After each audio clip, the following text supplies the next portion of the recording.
Welcome to 2018, Jaden. Purr. What's different?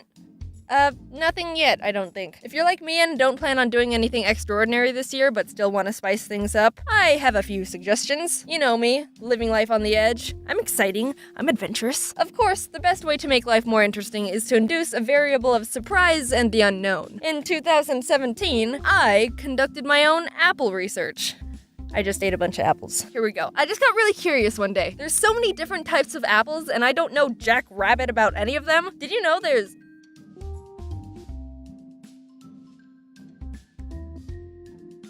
What the shit? Did you know there's 7,500 different varieties of apples? 200 in the US? Because that was the first time I actually Googled it. I didn't eat 7,500 apples last year, but every week when I went to the grocery store, I'd get a different type of apple I hadn't had before, so I'd be learning about a new apple every week. It sounds stupid, but shut up, I learned a lot about apples. You're such a vegan. So growing up, Mom always got us either Fuji or Gala apples, which are some of the most common apples in the US. This is all just my own opinion and research, by the way. If you have a different opinion, good for you. Gala is pretty much the standard average apple. Nothing bad, but nothing fantastic. Fuji are a bit brighter in flavor and crisper, but they're both good standard apples to make a constant variable. Ha! See, I learned something in 7th grade science. Now, yes, this is happening. Back again with another legit food review. Golden Delicious are softer and less sweet than Fuji and have more of an applesauce taste. I'm aware of the irony in that description. Crips Pink or Pink Lady apples are firmer than Fuji but more tart. I don't like Red Delicious. They have a thick skin and mediocre flavor, and if you get a bad one, they're super gross and spongy. Everyone knows Granny Smith. She's green and tart. Sugar Bees are a lot crisper than Fuji and, like the name suggests, super sweet. A top tier apple. Envy tastes pretty much like Sugar Bee. Call me apple racist. Jazz apples were a disappointment, mainly because I thought the name was cool and the grocery store had a fun little name tag for them. They didn't taste all that great. Ruby Frosts, no wait, I'll go faster, have thick skin and are kind of sour but not as much as Granny Smith. Pacific Rose are my favorite and the best apple. If anyone tries to tell you there's a better apple, they're probably right because they only tried like 15 out of the 7,500 varieties, which is like 0.2%, but these are the ones I buy all the time now. Honey Crisp apples are crisp.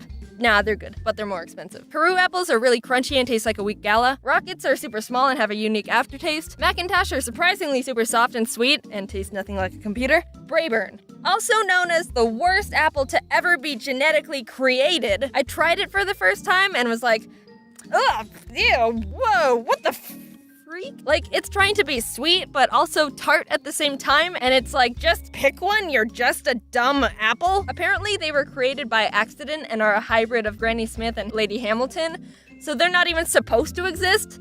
Jeez, Granny Smith, use protection. But, I mean, to give them credit, that's pretty progressive considering it was the 1950s. Apparently, Braeburn is also a My Little Pony character. Anyway, avoid at all costs. I hope all the Braeburn trees burn in a giant fire and rebirth into Pacific Rose ones. So now you're an apple master. Like me. Apple Research gave me something to look forward to each week and isn't very expensive since they're apples. I'm also currently running a similar experiment on mint gum flavors. If apples aren't good enough for you, then try doing something you normally wouldn't do. But not because you're a new and improved person, just to try and get a good story out of it. If you start trying to induce good stories, eventually you'll get one. When I was still in college, I had to take a service learning class where we had to earn 75 hours of service from some sort of internship without being paid. The one I chose, completely on my own, not because it was the closest to campus and I didn't have a car, was working as a teacher's aide at a children's Montessori. Don't know what a Montessori is? Me neither when I took the internship. It's a children's school where the teachers focus more on letting the kids learn things on their own more naturally than traditional teaching methods in elementary schools.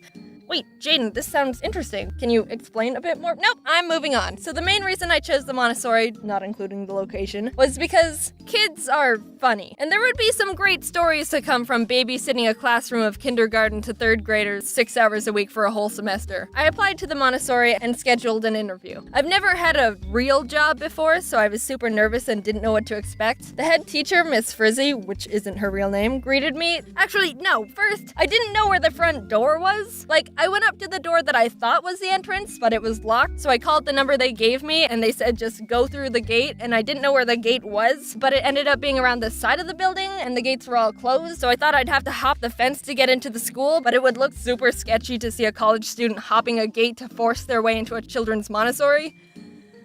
But I figured it out. So I met Miss Frizzy, but not in our own room. It was in the middle of the kids' class time when they were all running around with books and puzzles. She was like, "Hey there, nice to meet ya," and pulled out a kid's chair because they didn't have anything else. I sat down and my knees crunched up to my chin. It was a lot more casual than I thought it was gonna be, and probably should have been. There was one part where she was like, "Do you have first aid training? You legally need to have that if you want to work with children." And I will not confirm nor deny the possible first aid training in question, but yeah, we might have brushed over that one. Anyway, I got the internship, arrived the first day, and no one told me what to do. I was like, "Hi, how can I help? And also, how does everything work? Because I know nothing."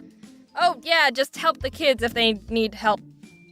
Oh, okay then. For the majority of the internship, I was stressed out and anxious because for 3 hours every time I went in, I felt like I had no purpose except walk around and smile at kids. Occasionally, I'd help one find a puzzle piece, but those were the exciting days. Also, 2 kids didn't even speak English. Like, what am I supposed to do when a kid's crying? I ask what's wrong, and I get, 私の恐竜に噛まれて痛いよ。ほら血が出てる。てかどうして私の言ってることわかんないのよ。日本人でしょ? For an hour, the kids would have lunch and then go outside to play, and that was more manageable because I just had to make sure none of them backflipped off swings or something dumb. I could also pass the time and prevent insanity by sweeping sand off the pavement. My favorite memory by far when I was there was when a kid got stuck in a bucket. We just hear, "Help! To help!" and look over to a kid, upside down turtle with his butt in a pail. Pathetic. So what can you take away from this video? Brayburn apples were an accidental hybrid love child of 2 apples, and kids are incompetent at life. See, with a few little tweaks, it isn't hard to spice up your life. Now, go out and get yourself a funny story. Also, one day at the Montessori, a kid pooped on the sidewalk. Happy practically end of January. Sorry I haven't been able to get more videos out lately. Life hits you hard, bro. I'd like to thank Dave from Buena Band's sister, Hannah, for the little Japanese boy's voice. That was actual Japanese. She taught herself Japanese in her free time. She told me the translation, and I'm not gonna tell you. Little Easter egg for the people who teach themselves Japanese. Or already know it. I'd like to thank my extra animators again for helping out with scenes. People have been noticing, hey, that scene looks a bit different. And that's because we've got some other people helping out. I've said it before. It's not a secret. Their links are always in the description and they're all really talented. I'm still looking for some extra permanent people because right now it's relatively casual. If you or someone you know has a style that can fit well with the videos, send me a portfolio at, shoot, I didn't plan this out, actually. Let's do JadenAnimationsAnimator@gmail.com. Yeah, no promises I'll be able to respond to your email. Last time I asked you for pet photos, Twitter blew up, and everything in my notifications were just pet photos for a solid week. It's not the same, but just a disclaimer. I also forgot that I also tried opal apples, and they're really good, IMO. Okay, I think that's all. Thanks for the patience. Bye.